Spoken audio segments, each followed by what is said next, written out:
Hi, this is Emerald and welcome to the Diamond Net, and today I'm going to be talking to you about transcending illusions. Alright, so with regard to transcending illusions, let me kind of mention what kind of illusions that I'm talking about. So basically illusions are when we believe in something that isn't really inherently real about reality, and we buy into it as though it is. So for example, if we are, let's say, somebody who values ourselves based upon how hard we work, and we kind of imagine ourselves existing in some kind of hierarchy, about, people on the top are the hardest workers, and, people toward the bottom are, not so hard workers. And we value people who are at the top of that hierarchy, and we say that people lower on in that hierarchy are not as important. And so we always come to measure our worth based upon our hard work because we're measuring it against some imaginary hierarchy that doesn't actually exist. Now we could say for, practical purposes, maybe there are such hierarchies that we have to cleave to in the world, and this only muddies the water further because we start to value ourselves based on these imaginary hierarchies and everybody's believing in the same hierarchy, and it doesn't actually exist as a thing.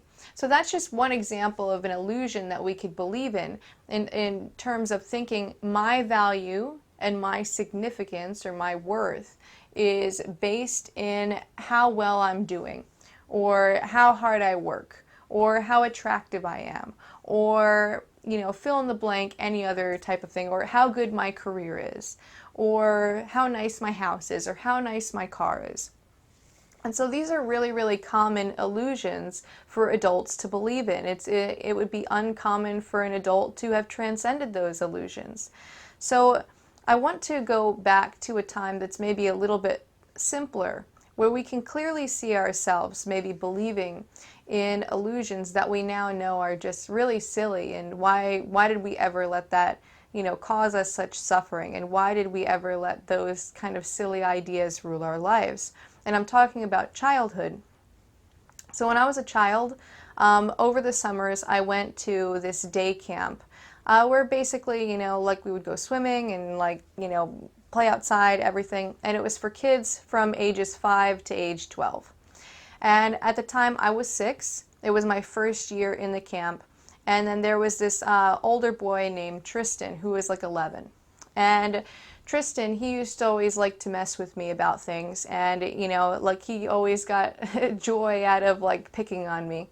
And so he came up with this story that there was a monster called the Gobble Monster.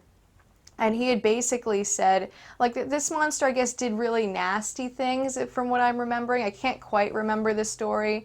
But basically, it was just a monster that would, eat you, or some gross, something to do with boogers or something like that. It was like some kind of something an 11-year-old would totally come up with. And so when I was 6, I fully believed that he was telling the truth, 100%. The Gobble Monster totally existed. There was no question in my mind that this 11-year-old Tristan was telling me the 100% truth. And I would go to sleep at night just terrified that the Gobble Monster was going to come and get me, and so this was actually something that caused me quite a lot of fear. And, it's funny now to look back at. And so, summer camp ended, the year went on, I went through the 2nd grade, and then I came back to the same summer camp the next year over, and I was 7 and he was 12, and he started to try the Gobble Monster thing again, and it was just it totally did not work on me. I was like, yeah, this Gobble Monster thing is not scary, this is totally bullcrap, this is not real. And so it was just really, really clear seeing from the summer before to that summer that, I had developed in some way, or that my worldview had developed in some way, to where it's I no longer believed in that illusion, to where it was like before it caused me so much fear and suffering. But now it was just clear that no, the gobble monster of course does not exist. This is silly. You're making stuff up, Tristan. Stop making stuff up. And so just to be able to see those reactions where I had like this really strong emotion about this illusion before, and now very clearly seeing through the illusion, and no need to even be afraid because it's not real. And there are so many things that I see adults and myself included buying into in the same way that my 6-year-old self bought into the gobble monster. But then, my 7-year-old self had transcended that illusion. It wasn't like I was trying not to be afraid of the gobble monster. It wasn't like I was trying to pretend not to be afraid of the gobble monster. I was truly not afraid because I saw that it was nonsense. And so this is something that adults can do as well. They can start to see through the illusions that have been causing them so much suffering. And it won't be like they're trying to not suffer under these illusions. They'll just see through it and they'll be like, oh, that was never real in the first place. So let's say a common illusion would be that the amount of money that you make somehow determines your worth and value. Now, this is one that's very hard to shake because there are a lot of places in society that you can go where people do genuinely believe that same illusion, where they think that the amount of money that you have determines your worth and your value, or, that it has some kind of tell about your character in some way. And so this can be quite a difficult illusion to shed. And so there are people who every day feel very low in themselves, and they feel like they're not worthy of existing because they're not making enough money. But this doesn't have anything to do with your worth. And in fact, worth isn't even an aspect of reality that exists outside of the human mind. It's as imaginary as the gobble monster. So whenever we're thinking about value and worth and significance and anything that exists hierarchically, all of that is always illusion. Now, it might have some kind of practical, something to do with reality. Like maybe, if you don't make as much money, you won't be able to buy as many things. That's true of that. But it doesn't mean anything about anybody's worth, because worth isn't actually something that exists. But neither does worthlessness. So you are neither worthwhile nor worthless. You're neither having high value nor low value.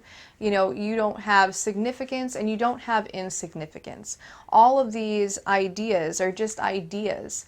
And again, they have just as much existence in reality as the gobble monster. Now, if I look back at my 7-year-old self and I think about what caused me to overcome that illusion of believing in that monster, my thought in the matter is, number one, there's developmental things happening for children that aren't happening for adults. So that's one factor. My brain probably developed a little bit more over that year, matured. And, essentially because I had a more mature brain, I was able to create a worldview that told me, no, this is probably him just making stuff up. And I guess those faculties probably just weren't there before. But also, the worldview that I had created was closer to what reality actually is. And now it's still very far away, of course. So the way to actually transcend these illusions is to actually center yourself in what's true beyond beliefs. So we have a lot of beliefs in terms of how the world is and how the world works, and most of them are completely based upon faith, or based upon the idea that because my experience has been this in the past, this is what it will continue to be in the future. So, for example, we imagine that, let's say that we have our house here, and we leave our house and we go to the grocery store. We know that if we come back to our house, that our house is going to be here, and that's true. We make that assumption. But at the same time, because we're not directly perceiving of our house, we don't know if our house doesn't exist when we're not around it. And we actually don't know that our house will be there when we come back. These are all based on assumptions of how the world works from the materialist paradigm. And so believing in even just basic things like this and taking them for granted as 100% true, then this puts us in a position where we can start to believe in illusions a lot more easily, because essentially if we're not perceiving of something right here in this moment, we do not know that it exists. And so we can actually conflate things, and we can start to think that our mindsets have some reality to them. Now, I'm not saying that this is definitely true, that if you go away from your house, that your house isn't there, or that if you go away from your house and you come back, that it might not be there. I mean, that might not be the way that the universe works either, but there's so much that's a mystery to us that to take anything for granted is kind of a fool's errand, especially if it comes to trying to center yourself in truth, because you're going to have to weed through a lot of beliefs and assumptions. So one way to begin transcending illusions is to actually realize how much of what you think is reality is actually an illusion in itself. So again, if we're not experiencing something right now in the present moment, we literally have zero idea if it actually exists.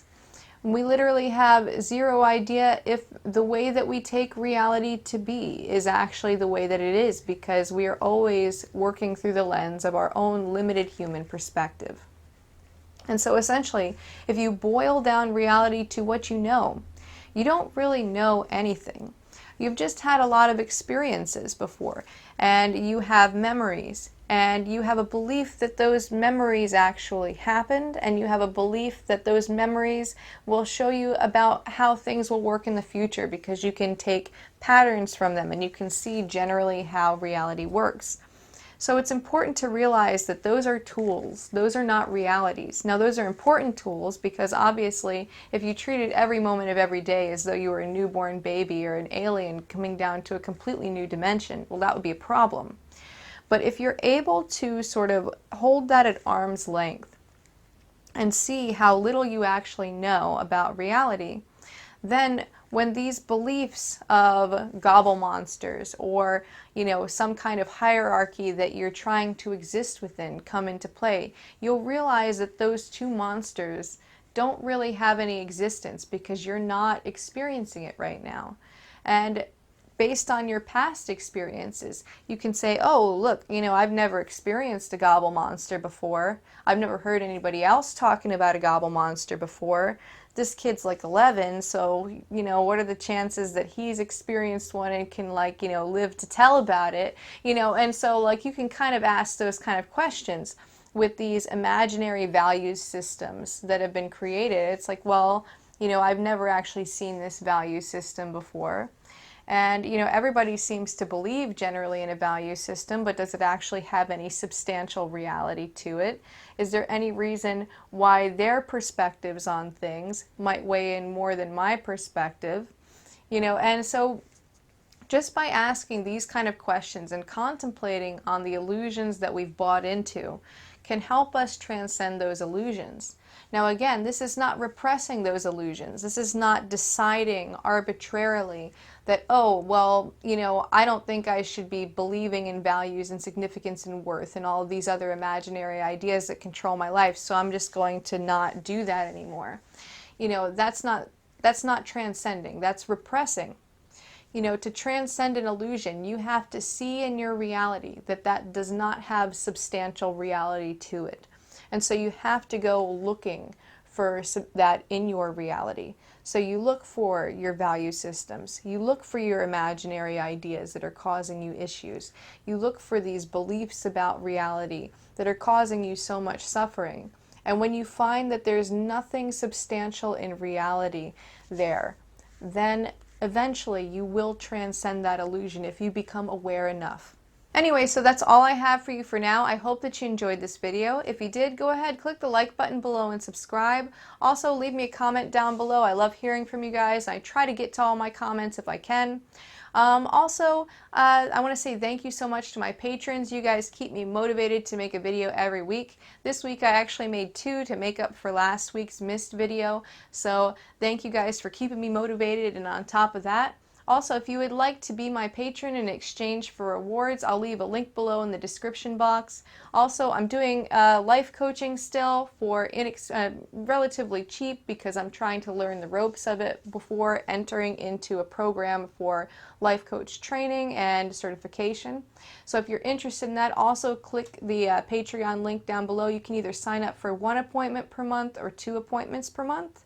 And other than that, that's all I have for you for now. And until next time, keep becoming more you.